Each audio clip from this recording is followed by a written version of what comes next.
আপনি মুফতি, মাওলানা, মুহাদ্দিস, মুহাক্কিক, প্রাণ মুক্তি, বাতিলের আতঙ্ক, খতিবুল উম্মাহ, এত পদ্ধতি, এত কিতাব পড়েছেন আপনারা।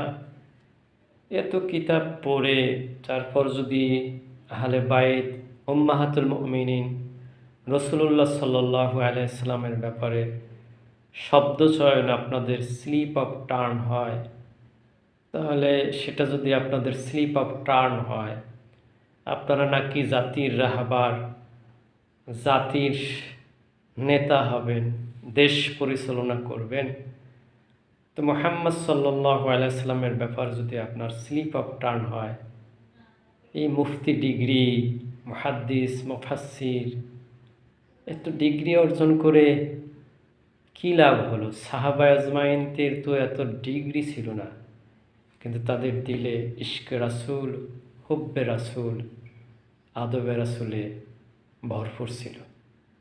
এই জন্য মুফতি, মাওলানা, মুহাদ্দিস, মুফাসসির, বাতিলের আতঙ্ক, খতিবুল উম্মাহ হওয়ার চেয়ে ইশকে রাসূল, হুব্বে রাসূলের ক্ষেত্রে একজন মুসলিমের আদবওয়ালা হওয়া অতীব জরুরি।